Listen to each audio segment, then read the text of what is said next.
Hello guys, welcome back to my YouTube channel. അപ്പോൾ ഇപ്പോൾ സമയം ഒരു 8 മണി കഴിഞ്ഞിട്ടുണ്ട്. പറഞ്ഞു എന്തൊരു ചൂടാണെന്നറിയാമോ ഇവിടെ മാത്രമല്ല, നമ്മുടെ കേരളത്തിലെ എല്ലാ ജില്ലകളിലും ചൂടാണ്. വേറെ സ്ഥലങ്ങളിൽ എന്തോന്നൊന്നും അറിയത്തില്ല, ഭയങ്കര ചൂടാണ്. ഇപ്പം പിന്നെ ഇന്നലെ രാത്രിയിൽ ചെറുതായിട്ട് മഴ പൊടിച്ചായിരുന്നു. ഇന്ന് രാവിലത്തെ നമ്മുടെ ബ്രേക്ക്ഫാസ്റ്റ് എന്ന് പറയുന്നത് നല്ല വെറൈറ്റി പുട്ടാണ് കേട്ടോ. ചോളം പുട്ടുപൊടി കുറച്ച് ബാക്കി ഇരിപ്പുണ്ടായിരുന്നു, അപ്പോൾ അതും നനച്ചങ്ങ് വെച്ചു. അരിപ്പൊടിയും നനച്ച് വെച്ചിരുന്നു. അപ്പം ഇത് രണ്ടും കൂടി മിക്സ് ചെയ്തിട്ടുള്ള ഒരു വെറൈറ്റി പുട്ടാണ് ഇന്ന് ഉണ്ടാക്കാൻ പോകുന്നത്. ദേഷ്യം കൊണ്ട് തല്ലി പൊട്ടിക്കുന്നതൊന്നുമല്ല, അത് ഗുളികയാണ്. സിമുക്കുട്ടിക്ക് കൊടുക്കാനുള്ള ഗുളിക പൊടിക്കുകയായിരുന്നു അമ്മ.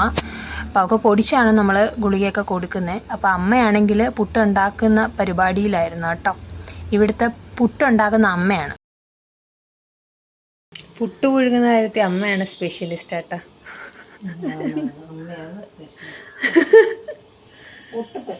അത് തന്നെ. രണ്ട് പൊടിയും കൂടി ഒരുമിച്ച് മിക്സ് ആക്കി ഇട്ട് പുട്ടാകട്ടെ എന്ന് എൻ്റെ അടുത്ത് വന്നപ്പോൾ ഞാൻ പറഞ്ഞ അമ്മ എങ്ങനെ വേണ്ട, നമുക്ക് റീൽസിലൊക്കെ കാണുന്ന പോലെ ഒരു കുറ്റിയിൽ 2 പുട്ട് അങ്ങനെ ആവാന്ന് പറഞ്ഞാട്ടാ. ഇത് നമുക്ക് സിമുക്കുട്ടിയുടെ എടുത്തോണ്ടിന്റെ കാറ്റൊക്കെ കൊടുത്ത് ഒരു 5-10 മിനിറ്റ് ഒക്കെ കഴിയുമ്പോഴേക്കും സിമുക്കുട്ടിക്ക് മരുന്ന് കൊടുക്കാൻ വേണ്ടിയിട്ട് അമ്മ വരും. അപ്പം കൂടെ ഞങ്ങൾ ആരെങ്കിലും ഒരാൾ കാണും കേട്ടോ, അവളുടെ തലവൊക്കെ കൊടുക്കാനും അവൾക്ക് മരുന്ന് കൊടുക്കാൻ സഹായിക്കാനുമായിട്ടും ഒക്കെ. ഞങ്ങളെ ലുട്ടാപ്പിയെ കാണിച്ചു തരാം. ഇതാണ്ട് എൻ്റെ ബാക്കിൽ കിടപ്പുണ്ട് കണ്ടോ. അവനങ്ങനെ പ്രത്യേക സ്ഥലമൊന്നുമില്ല, അവന് തോന്നുന്നിടത്ത് അവൻ പോയി കിടക്കും. ഇപ്പോഴും കിടക്കാറ് സിറ്റ് ഔട്ടിലാണ്. ഇപ്പം നല്ല ചൂടൊക്കെ ആയതുകൊണ്ട് ഞങ്ങൾ അടുക്കളയിൽ നിൽക്കുമ്പോൾ അടുക്കളയിൽ വന്ന് കിടക്കുകയൊക്കെ ചെയ്യും. പക്ഷേ ഞങ്ങൾ ഇങ്ങനെ വെള്ളം ഇങ്ങനെ തളിച്ച് അവനെ ഓട്ടിക്കും. വെള്ളമൊന്ന് കേൾക്കുന്ന പാടെ അവൻ ഓടിക്കോളും. ഒരു സന്തോഷമുള്ളൊരു കാര്യം പറയാനുണ്ട്. ഞങ്ങൾ ഇതേപോലെ ഈ നമ്മുടെ അടുക്കളയിൽ ബാക്കി വരുന്ന ഈ വേസ്റ്റൊക്കെ ഉണ്ടല്ലോ, അതൊക്കെ നമ്മൾ ഇതേപോലെ ഈ എൻ്റെ തൻ്റെ ഫ്രണ്ടിൽ കുറേ തെങ്ങൊക്കെ നിൽക്കില്ലേ, ആ തെങ്ങിൻ്റെ ചുവട്ടിലാണ് നമ്മൾ കൊണ്ട് ഇടുന്നത്. അപ്പം അങ്ങനെ ഇടുന്ന വഴിക്കാണ്ട് കിളിച്ച് വന്നതാണ്. നമുക്കാദ്യം അറിയത്തില്ലായിരുന്നു ഈ സാധനമാണ് ആ സാധനമൊന്ന്. പക്ഷേ ഞാനാണെങ്കിൽ മറ്റേ ഗൂഗിളിലൊക്കെ സെർച്ച് ചെയ്ത് നോക്കിയായിരുന്നു. ഇതേപോലെ ഈ ഇലയുടെ ഫോട്ടോ വെച്ചിട്ട് സെർച്ച് ചെയ്തപ്പോൾ അത് വാട്ടർ മെലനാണെന്ന് പറഞ്ഞു. അപ്പോൾ ഇനി ഭയങ്കര സന്തോഷമായി. ഞാൻ പിന്നെ കുറച്ച് വെള്ളമൊക്കെ ഒഴിച്ച് ഇച്ചിരി ചാണകപ്പൊടിയൊക്കെ ഇട്ട് സെറ്റാക്കിയായിരുന്നു. നോക്കൂ ഇപ്പോഴത്തെ അവസ്ഥ ഞാൻ കാണിച്ചു തരാം. രണ്ട് ഈ നിൽക്കണയാണ് വാട്ടർ മെലൻ്റെ തണ്ണിമത്തൻ്റെ ഇല. ഇവിടെ ഇങ്ങനെ ഉണ്ട്. നമ്മുടെ ഇവിടെ കോഴി ഉണ്ടല്ലോ, കോഴി ഇതായി ഇല മൊത്തവും പിച്ച് തിന്നുണ്ട്. ഇങ്ങനത്തെ അവസ്ഥയാക്കി വെച്ച് താണ്ട വാട്ടർ മെലൺ കണ്ട, നല്ല വെയിറ്റ് ഉണ്ട്. ഇത്രേ ആയിട്ടുള്ളൂ. ഇപ്പോൾ കോഴി കയറാൻ തുടങ്ങി ഇവിടെ. ഞാൻ കാണുമ്പോഴൊക്കെ ഇങ്ങനെ ഓട്ടിക്കാറുണ്ട്. കോഴി ഒന്നും തുറന്നു വിട്ടില്ലായിരുന്നു കേട്ടോ. ഞാൻ അകത്ത് നിന്നപ്പോൾ ഓർത്ത് ദൈവമേ അതിനെ തുറന്നു വിട്ടില്ലല്ലോ. അങ്ങനെ അതിനെ തുറക്കാൻ വേണ്ടിയിട്ട് ഞാൻ പോവുമായിരുന്നു. നമ്മുടെ വെളിയിലത്തെ സ്റ്റോറിലൊരു കുഞ്ഞു കൂടുണ്ട്, അതിനകത്തായിട്ടാണ് ഇതുങ്ങളെ നമ്മൾ കയറ്റി പാർപ്പിച്ചിരിക്കുന്നത്. അപ്പം തുറന്നിടുന്ന ഒരു ടാസ്ക്കാണ്. തുറന്ന് വിട്ട പാടെ ഓടി ഇറങ്ങി അങ്ങ് പല സ്ഥലങ്ങളിലായിട്ട് പോവും.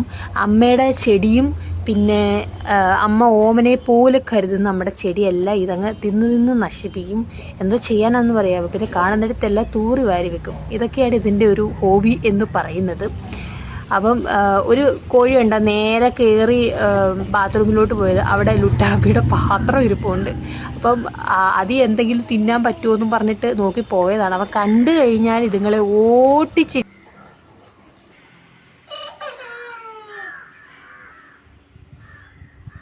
ഇത് സെക്കൻഡ് ട്രിപ്പ് പുട്ട് പുഴുങ്ങിയതാണ് കേട്ടോ.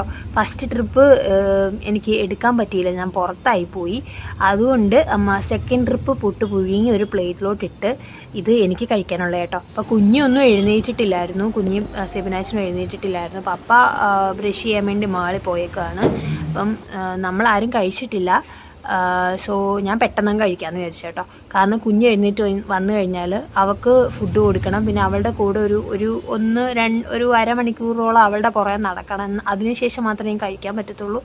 അപ്പോൾ അമ്മ പറഞ്ഞു നീ പെട്ടെന്ന് കഴിക്ക്, അവൾ വരുന്നതിന് മുന്നേ കഴിക്കുക, അത് കഴിഞ്ഞിട്ട് നിനക്ക് സ്വസ്ഥമായിട്ട് അവൾക്ക് കൊടുക്കാമല്ലോ എന്ന് പറഞ്ഞു. അങ്ങനെ ഞാൻ പെട്ടെന്ന് ഇങ്ങനെ എല്ലാം കൂടെ കൂട്ടി കുഴച്ച് 2 പുട്ടും കൂടി ഇങ്ങോട്ട് കൂട്ടി കുഴച്ച് ഇങ്ങനെ വാരി കഴിക്കാൻ വേണ്ടി പോകുമായിരുന്നു. ശരിക്കും പറഞ്ഞാൽ നല്ല ടേസ്റ്റ് ഉണ്ടായിരുന്നു. ഒരെണ്ണം സെപ്പറേറ്റ് ആയിട്ട് പിഴിഞ്ഞ് തിന്നുമ്പോൾ അങ്ങനെ ആ ഒരു ടേസ്റ്റ് വരത്തില്ലായിരിക്കും. എങ്കിലും രണ്ടും കൂടി ഇങ്ങനെ മിക്സ് ചെയ്ത് തിന്നപ്പോൾ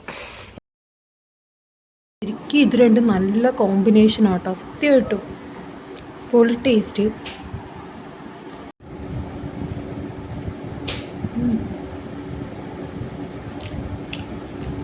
സൂപ്പർ.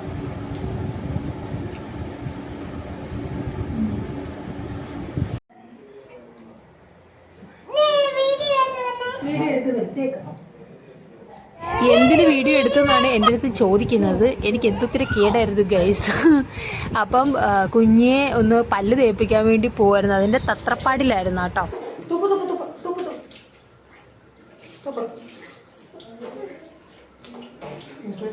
റേഷൻ കടയിൽ വരെ ഒന്ന് പോകണം. അപ്പം ഞാൻ കോഴിക്ക് തീറ്റ കൊടുത്തിട്ട് അമ്മയായിട്ട് റേഷൻ കടയിൽ വരെ പോവാണ്. നെക്സ്റ്റ് സ്റ്റെപ്പ് എന്ന് പറയുന്നത് കോഴിക്ക് തീറ്റ കൊടുക്കുക എന്നുള്ളതാണ്. അവർക്ക് മനസ്സിലായി, അവരുടെ പാത്രം ഞാൻ എടുത്ത് കഴിയപ്പോഴേ അവർക്ക് മനസ്സിലായിട്ടുണ്ട് ഫുഡ് കൊടുക്കാനാണെന്ന്. അപ്പോൾ എന്നെ ഇങ്ങനെ ചുറ്റിപ്പറ്റി നടക്കുമായിരുന്നു. ഞാൻ എപ്പോൾ ഫുഡ് കൊടുക്കാൻ തുടങ്ങിയാലും ഇതേപോലെ ഈ പാത്രങ്ങളെല്ലാം നല്ല കഴുകി വൃത്തിയാക്കിയിട്ടേ ഞാൻ കൊടുക്കത്തുള്ളൂ, അല്ലാതെ ഞാൻ കൊടുക്കത്തില്ല. കാരണം അതിനകത്ത് അവർ ഫുള്ള് ഈ അപ്പിയിട്ട് നാശപൂശമാക്കി വെച്ചേക്കുന്നുണ്ടെങ്കിൽ. അപ്പം ഞാൻ തീറ്റ എടുക്കാൻ പോകുമ്പോഴും എൻ്റെ പുറയിൽ ഇങ്ങനെ അങ്ങ് നടക്കും. അങ്ങനെ ലുട്ടാപ്പികൾ ഓൾറെഡി അമ്മ കൊടുത്തായിരുന്നു കേട്ടോ.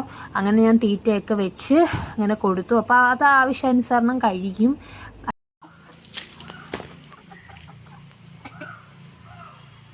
അപ്പോൾ കടയിൽ പോകും. അപ്പോൾ വേറൊരു ആവശ്യത്തിന് വേണ്ടിയിട്ടൊരു സ്ഥലം വരെ പോയേക്കാണ്. പിന്നെ അച്ഛൻ ഇപ്പോൾ കടയിൽ പോകും. 10 മണിയൊക്കെ ആകുമ്പോൾ നമ്മുടെ കട തുറക്കാൻ വേണ്ടി പോവും. അപ്പോൾ അതിന് മുന്നേ എനിക്കും അമ്മയ്ക്കും പോയിട്ട് വരണം. വീട്ടിൽ നിന്ന് ഇത്തിരി നടന്നാൽ മതി കേട്ടോ. അപ്പോൾ ഇതാണ് നമ്മൾ പാലൊക്കെ മേടിക്കുന്ന കട. ഇതിൻ്റെ ഓപ്പോസിറ്റ് ആയിട്ടാണ് റേഷൻ കട ഉള്ളത്. അപ്പോൾ റേഷൻ കടയിലെ ചേട്ടനാണെങ്കിൽ ഈ കടയിൽ വന്ന് ഇരിപ്പുണ്ടായിരുന്നു. ഇവിടുത്തെ ചേട്ടൻ്റെ ഒരു ബെഡ ദോസ്താണെന്ന് തന്നെ പറയാം. അങ്ങനെ ഇതാണ് നമ്മുടെ റേഷൻ കട കേട്ടോ. അങ്ങനെ സാധനമൊക്കെ മേടിച്ചു. ഇങ്ങനെ ഉച്ചക്കലത്തെ ഫുഡൊക്കെ കഴിച്ച് ഞാൻ നേരെ ഒരു ബസ്സും പിടിച്ച് ഞാനും കുഞ്ഞും കൂടിയിട്ട് കടയിൽ വന്നു. അച്ഛൻ ഫുഡ് കഴിക്കാൻ വേണ്ടിയിട്ട് വീട്ടിലോട്ട് പോയി. ഇനി വൈകുന്നേരമൊക്കെ ആകുമ്പോഴേ വരത്തുള്ളൂ. പപ്പയാണെങ്കിൽ കുറച്ച് ലേറ്റ് ആവുമെന്ന് പറഞ്ഞു. സോ ഇന്നത്തെ വീഡിയോ ഇത്രയേ ഉള്ളൂ. അപ്പം ഇഷ്ടപ്പെട്ടെങ്കിൽ ലൈക്ക്, ഷെയർ, സബ്സ്ക്രൈബ് ചെയ്യുക. പിന്നെ ബെല്ലൈക്കൺ നിൽക്കുക, നോട്ടിഫിക്കേഷൻ വരുന്നതിന് വേണ്ടിയിട്ട്. അപ്പോൾ എല്ലാവർക്കും ബൈ ബൈ.